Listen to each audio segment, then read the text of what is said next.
Olá pessoal, me chamo Adson Ícaro, sou professor de Geografia, estou aqui para dar continuidade às aulas de Geografia para o 7º ano. Hoje iremos analisar as principais características da nossa região, da região Nordeste. A região Nordeste é a segunda região mais populosa do país. Tem alcançado, nas últimas décadas, maior dinamismo econômico e integração com o mercado nacional e internacional, o que se deve principalmente à ampliação do seu parque industrial, à melhoria da produtividade agrícola e ao desenvolvimento do setor do turismo. No entanto, a região também é tema de constantes debates acerca das desigualdades regionais no Brasil, além dos desafios a serem enfrentados na área do desenvolvimento humano. Coloquei aí para vocês um mapa representando os estados da região Nordeste. A gente tem parte mais em cima, o Maranhão, capital São Luís, Piauí, capital Teresina, Ceará, capital Fortaleza, Rio Grande do Norte, capital Natal, Paraíba, capital João Pessoa, Pernambuco, capital Recife, Alagoas, capital Maceió, Sergipe, a capital Aracaju e Bahia, com a capital Salvador. 9 estados. Falar um pouquinho sobre os aspectos gerais da região Nordeste. É formada por 9 estados e ocupa uma área que corresponde a 18,25% do território brasileiro. No relevo, destaca-se o Planalto da Borborema, a Planície Costeira e a Depressão Sertaneja. Na hidrografia, o principal curso de água é o Rio São Francisco, nosso velho Chico. No Nordeste, predomina o clima tropical, que em algumas áreas apresenta características de semi-aridez, influenciando a ocupação do espaço e as relações sociais e econômicas na região. Falar um pouquinho do relevo, e aí vocês vão perceber essa relação que existe na questão social e econômica. O relevo da região Nordeste é formado por planaltos, que comportam um conjunto de serras e chapadas, depressões, onde predominam colinas amplas e de baixa altura, juntamente com a planície costeira. No Planalto da Borborema e nas Chapadas Diamantina e também a do Araripe se encontram os pontos mais elevados do Nordeste, que ultrapassam os 1.000 metros de altitude. Interpondo-se a essas porções mais elevadas, existem as áreas de depressão, no caso, Depressão Sertaneja e a Depressão São Francisco, cujas altitudes são inferiores a 500 metros. Ao longo da extensa planície litorânea, predomina altitudes inferiores a 100 metros. Então, para você perceber essa variação do relevo da região Nordeste. Áreas com maior altitude e outras áreas com menor altitude. E aí eu coloquei o mapa para vocês analisarem. O mapa da região Nordeste é relacionado ao relevo. As partes do mapa com as cores mais claras, no caso aí o amarelo, o verdinho, são as áreas mais baixas do relevo. As áreas com as cores mais intensas, as cores mais fortes, esse laranja, esse vermelho mais forte, são as áreas mais elevadas. E a gente tem aí, próximo da região do estado da Paraíba, o Planalto da Borborema, que mais à frente eu vou mostrar um esquemazinho para você identificar a importância e a interferência que o Planalto da Borborema traz, principalmente na região Nordeste e também no estado da Paraíba. Falar um pouquinho do clima da região Nordeste. No Nordeste predomina o clima tropical, típico em que as estações secas ocorrem entre os meses de maio e setembro, durante o inverno. Porém, esse tipo de clima apresenta variações, duas das quais estão presentes no espaço nordestino, que é o tropical litorâneo e o tropical semiárido. E a gente vai perceber a diferença de cada um, que é o que vai destacar quando a gente fala de clima do Nordeste. Na costa leste do Nordeste, área de clima tropical litorâneo.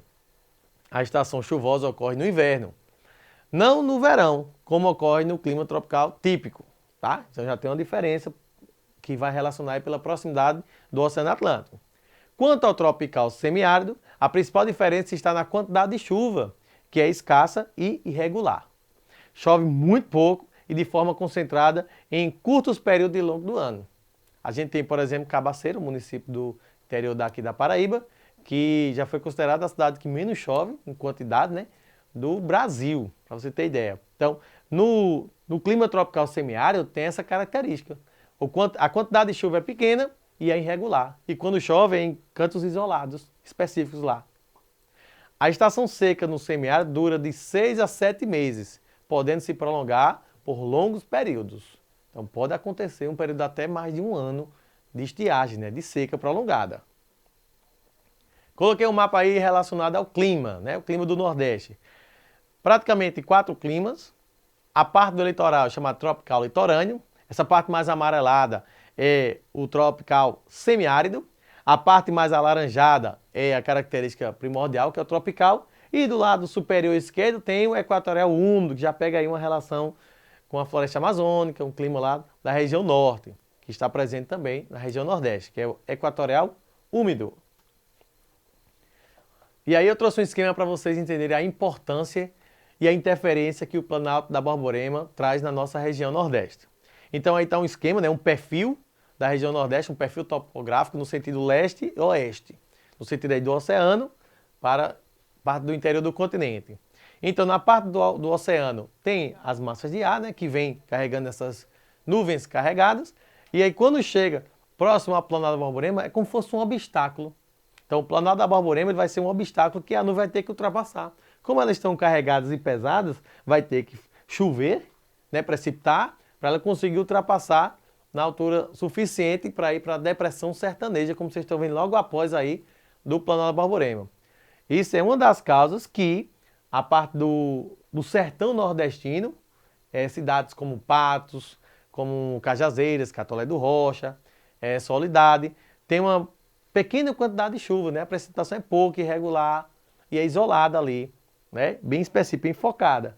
Então, o Planalto da Borborema proporciona esse tipo de chuva. De um lado, no lado leste, né? Do lado do oceano, é uma área que chove bastante, então vai desenvolver a vegetação, a agricultura. Já do outro lado, do lado da depressão sertaneja, já tem uma irregularidade com chuvas.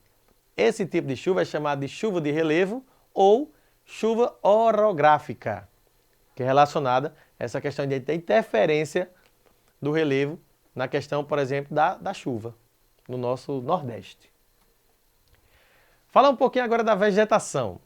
A vegetação da região Nordeste apresenta formas variadas, que associadas aos tipos climáticos e aos solos da região, resultam na ocorrência de formações vegetais específicas. Nas áreas mais úmidas, no caso no litoral, onde predomina o clima tropical litorâneo, há a ocorrência da Mata Atlântica. Nas planícies costeiras, há a formação de vegetação litorânea, constituída de manguezais e também da vegetação de restinga. Então, resumindo, toda a parte do litoral nordestino a gente tem a presença da Mata Atlântica, mas também tem áreas específicas como aí as áreas de manguezais e da vegetação de restinga. Na área mais para o interior, a gente encontra a caatinga. É típica de áreas de clima tropical semiárido. Trata-se de uma vegetação que apresenta plantas com aspectos retorcidos, galhos retorcidos, cactos e plantas espinhosas. Nela predominam as espécies de vegetações arbustivas ou herbáceas.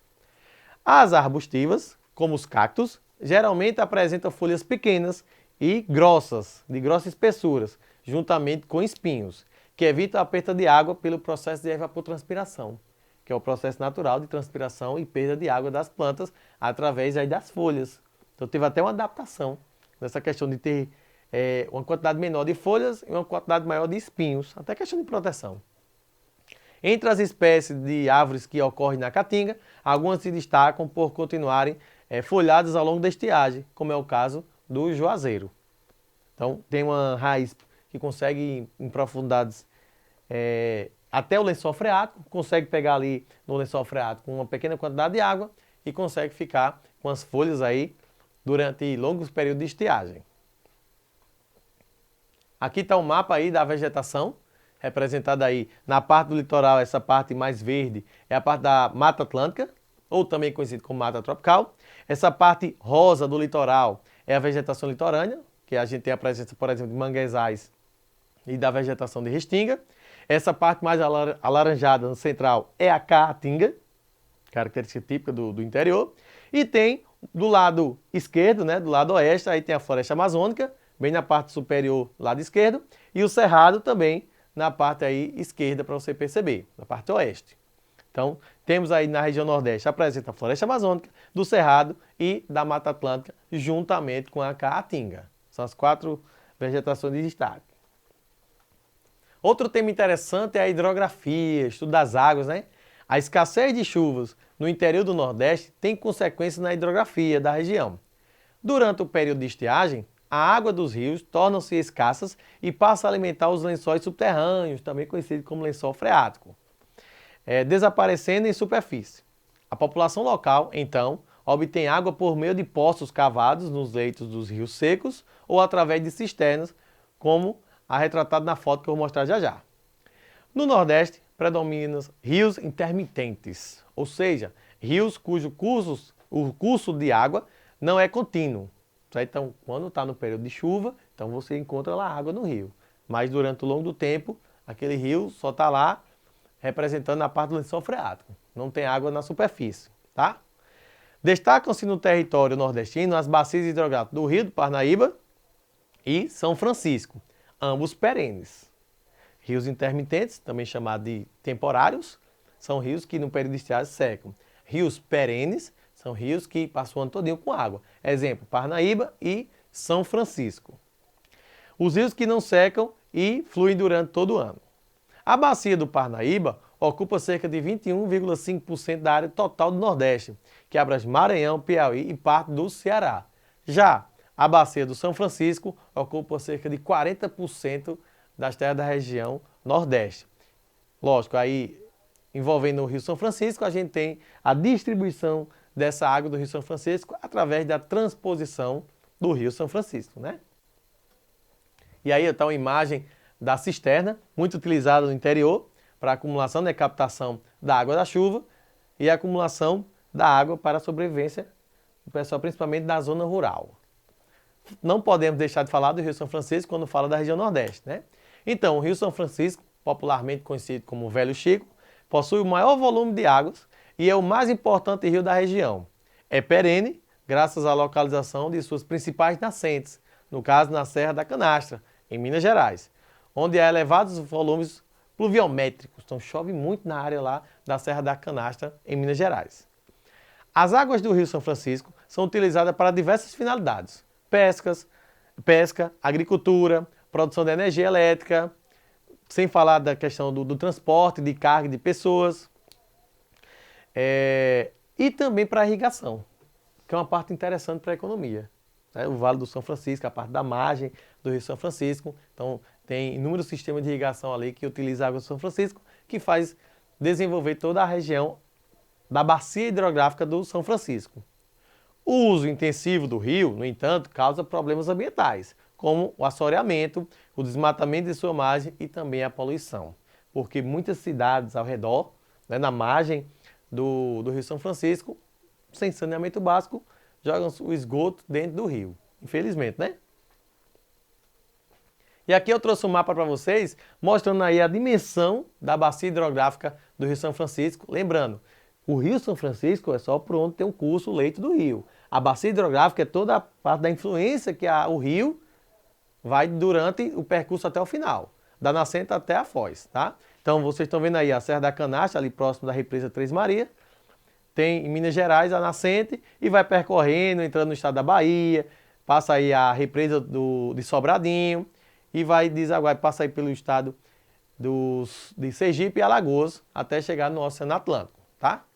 E é aí já no finalzinho, na divisa aí de Alagoas com Sergipe, que pega aí a saída da água para a transposição, vindo água até o estado da Paraíba. Para finalizar, queria deixar essa imagem para vocês do Rio São Francisco, os cânions, né? Uma parte turística. E aí para você ver a riqueza que a gente tem através de um rio, que é o Rio São Francisco. Pessoal, essa foi a aula do 7º ano de Geografia, falando dos aspectos gerais da região Nordeste. Valeu!